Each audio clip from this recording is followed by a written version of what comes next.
Oh, miso? 네, 감사합니다. Yeah, miso's good. 네, 감사합니다. Hey friends, this is Chris. And Yeji. Welcome back to the channel. So we're just enjoying some dinner here. I know it feels like the world is melting down with the market and stuff like that, but you can't let that stuff get you down. I mean, life goes on, and let everyone else be sad and we'll go out to dinner. Cheers.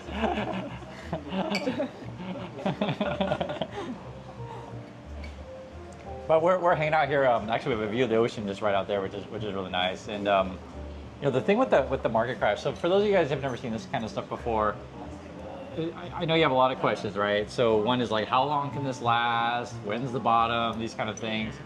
I mean, the problem with this time, and this time is different. And usually when you make joke of it, they say this time is different, meaning like it's not going to crash, right?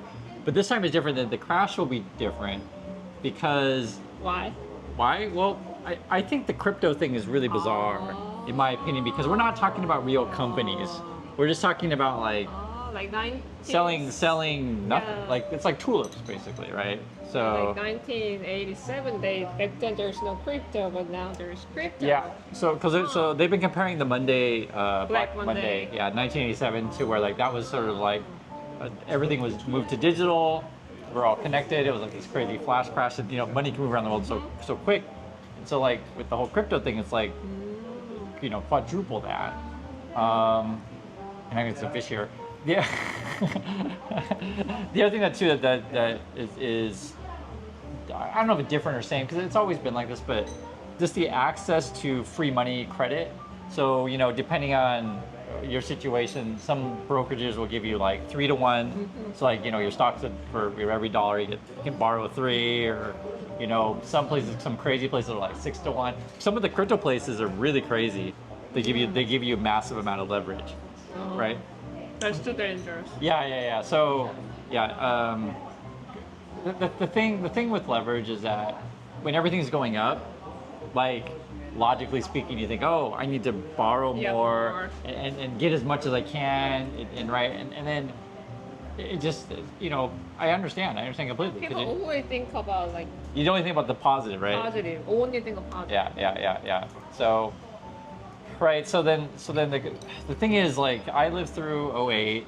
I lived through .com bubble. Had money in both, or had in the past tense, definitely, right? It's gone, right? Yeah, it's gone now. You know, I learned different things in each time. So the .com one, I've told you guys before on the channel. I learned that corruption is very, very real. Companies just lie. They just flat out lie.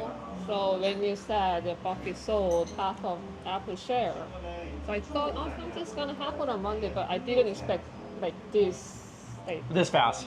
hell. It's just like hell in Korea today, you know. Everything went down. I checked my account. I couldn't do anything, you know. Yeah, I just keep watching, you know. And Yeji wouldn't even tell me exactly what was going on. That's how bad it was. Trust me, guys, I really know. No. You keep asking me, I don't want to tell you. But if you want to know, like, why we still smile on this kind of stuff, is because we're not overexposed. So one is we're not using leverage, meaning we're not, you know, borrowing money to throw in the market. That's bad because you can go negative, which is really scary for people, right? Some people, you know, put the money when they need the money a week later, something like that. Yeah. And also too, like because I do this stuff every day with the guys in news. Like, I kind of know where we are in the market, and I always just say we just gotta just make sure your risk is, you know, manage your risk. Now, what you're gonna see though, which is crazy, is that a lot of us knew that we were in a bubble, right? We all knew it, but like it kept going up, like the Bitcoin situation. And we're gonna look back in history. There's a couple things that, like, for example, Bitcoin. What happened? Do you remember the convention thing? Like Trump. Oh, Trump? What did he say? He went to the convention, the Bitcoin convention. Yeah, he's gonna buy it. Yeah, like the USA is gonna buy a bunch of crypto, and we're gonna like establish like this super crypto reserve. So he's gonna still buy it? Well, that signals the top. Like when you're talking like nonsense like that stuff, that's the top for sure, right? The other thing, like too, which is I think the top would be the Nvidia situation. So in Nvidia's case, and actually let's get this one here. Okay. Yeah, this stuff's good. It's really good. Oh, what's that? Oh, never mind. So actually, Uh-huh. some bank Uh-huh. they don't wanna trade the money with certain country because they're using the Bitcoin for their regular currency. Oh, You know, yeah. There's it's like too much exposure to crypto or whatever, so some banks are like, I'm not touching that. Yeah, because then you know your customers the are all. Bitcoin. They're using the Bitcoin for their regular currency. Mhm. So some banks don't trade with those kind of country. I know, and Trump's like, oh yeah, we got to do Bitcoin, but basically, he's being paid by Yeah. people. Like, It was the yeah. same like it was this week.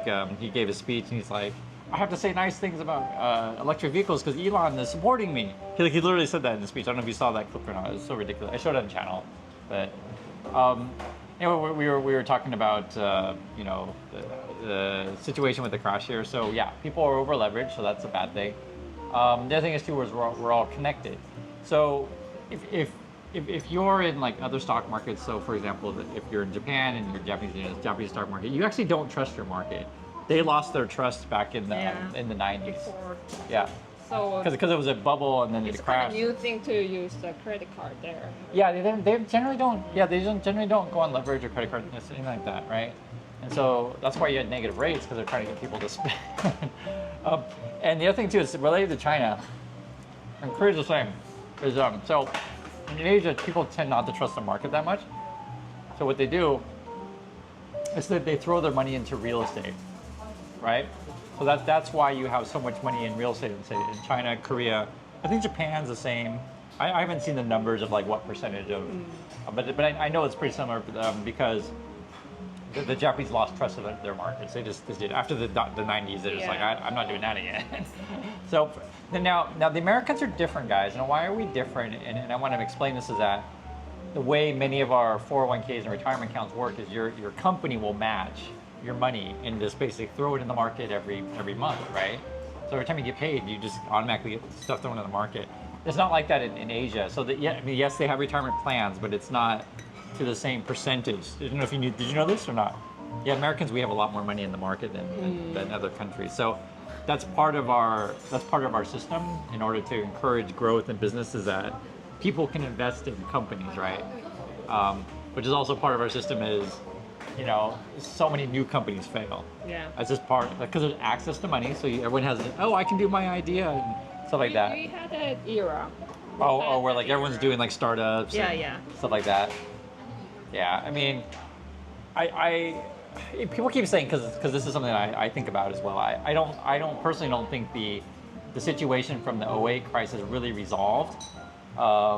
We just went back to just printing tons of money. We've been doing that for years. That's when Bitcoin started. Like the bottom of the crash of the great financial crisis when Bitcoin started, Tesla started, and like those kind of bubbly assets. And then people just think everything goes up because like money was free back then. But we can't go back to that free era again. So we already have inflation. If you give people more money, you're just going to have more inflation. After COVID, everything changes, right? Big changes. Well, COVID was interesting because they did like crazy amounts of printing, right? And so you have all these people who think that market crashes only last 1 month and then rebound for like year and a half, whatever. I mean, if you look back at like some crashes, they can take like a decade to recover. Many things don't come back. So, in like say the .com bubble, for example, you had the famous one was Pets.com, which is basically it was like an online pet store, and they even advertised in the Super Bowl, and they had like this puppet that was like a dog puppet, and it was really funny. They spent a lot of money in ads in the Super Bowl. That kind of stuff didn't come back. And I think there might have been like back then Toys.com. Everything was a .com. Cars.com, Toys.com, etc. The dot-com bubble. Yep. So the thing is with like this kind of stuff is people can be right. The same as now. What's that? Everything called coin. Yeah. Well, we have a crypto bubble Oh, basically. yeah. Yeah, coin, crypto bubble. Yep. Well, we had two things. So we had the crypto bubble, and we have an AI bubble. Oh. So we have two different crazy bubbles. So this time is different in a bad way. I feel like it's even bigger because we're all connected, right? And we have way more access to leverage, and you got these ridiculous assets. Like, who the heck's buying dog coin? And the other thing is it's more crazy. So because I lived through the .com bubble, guys, we had social media back then. So they were message boards. You remember these things? These message yeah. board things? It was like, they kind of looked like reading email. I mean, look back now, right? But now we have, and I used to log in. It was a dial-up connection. You dial in your phone, and it would connect. And then, you know, you'd kind of just read through your bulletin board, message board things and figure out like, oh, what's the hot stock tips or whatever. And you go through like these long Yahoo directories. Like it used to look like a phone book. The internet used to look like more of a phone book. Do you remember the directory kind of thing? You know what I'm talking about? I remember. It was like links, and it would just be all text. It wasn't visual. It was like a phone book. You wouldn't really like, the search engines didn't really work that good. You had to like kind of go to the category that you were searching for, right? So anyway, and then some of these were like dictionary. yeah. It was kind of like a dictionary or encyclopedia. It was like a Wikipedia. It was different. But anyway, so then you would go. There were private trading groups back then, and people had hot stock tips, et cetera, whatever. So we had the same concepts at the day of like, you know, pumping of different things. But today though, it's in real time. Like you can, you know, tweet out your thoughts of like, hey, Warren Buffett just sold, and suddenly everybody knows within like 30 seconds, right? And it lights up on your phone, and so information moves faster, money moves faster, and we have way more leverage. Like this time is different in not a good way. And in fact, let me check the markets here, because I think the pre-markets open should be open in USA. Although these days now we have 24-hour trading, which is kind of nuts. Yeah, Tesla's down 5% in the pre-market already. They were showing before. Oh, we've actually gotten a little bit better now. So Nasdaq's only down 3% now. Because like the Japanese market went down 12%. I think the Koreans went down. Koreans was it 12% too, something like that? About 10%. Yeah. Let me see. So but you don't know. That's only pre-market. Yeah. I mean, it depends if like people are just waiting for that market to open and like start hitting that sell button, right? Sometimes you're forced to sell though for some people. 8.7. Okay. Yeah, so Japan had Cold stock is 11%. was it, yeah, so that'd be the Yeah. the Kozac's like the tech part of the Korean market. Yeah, Kospi is 8.7. Yeah, it's so sad. It's really sad. Yeah, I know. Yeah. And I know. Yeah, I already know. I'm I already just know. checking who's more sad than others. Yeah, something's like 60% down. And when I told Yeji about Warren Buffett. Yeah, I wanted to Do we sell, we don't have anything Saturday. 20% down though, I don't think, do we? No. Okay. Samsung today. Let me see. Samsung. And Samsung 10% down. yeah, Samsung, that's a major LG Electronic is like 9%. But the main thing I told Yeji is like SK Hynix even SK. that's like a chip company, right? Yeah, 9.8. You guys probably heard of Hynix, we have some Yeah, of SK Innovation 11%. that. Yeah. But I told Yeji and I just told you guys the same, that this main thing is you really don't want to be in the super risky stuff right now. Right? Just don't look at it. Don't. So I almost lost my voice there. So some people always ask like, what should I do? And that's gonna be up to you guys. I mean, you theoretically you could sell everything, go to cash, and then try to time it and get back in. That's hard to do. Usually the best thing is like you take risk off. So for example, with Warren Buffett, he sold half his Apple. Did he sell all his Apple? No, not yet. No. If Warren Buffett sells all his Apple, then I think it's panic time. Honestly. Yeah. He's not gonna sell all of it, but well, I don't know. But Who knows? if he does, yes. Anything can happen. Then I would say it's panic time. I don't think he'd sell everything. Cause like. But maybe government just please don't sell any more stock. True story. So during the Great Financial Crisis, banks were going to Warren Buffett to ask him to buy them. So he's given interviews about that kind of thing. At that time, this was all private, right? That you wouldn't disclose these kind of things, like how bad the situation was. And this is something that we always talk about when, like, because you guys know the news was just announced that Buffett was sold his Apple right before the crash, like literally right before the crash. Yeah, that's really shady. No, I wouldn't call it. Well, like how would you call it? Because he It's did, pretty shady. because the actual dates of selling I think are actually before this. Just they announced it right before, right? You see what I'm saying? Because so the way it goes is like he can sell, a month before, 2 weeks before, but then they have to Right after. they have to fill out the paperwork. And that's the week, Yeah. before the weekend. It did come out on a weekend though, so that part's shady. So And you know that. that's part of the game. During the Buffett's no idiot. Yeah. During your weekend, Asian market is open, right? Oh, right. U.S. weekend, Asian market. Yeah. Yeah. So then the Asian market opened up. I mean, And crash.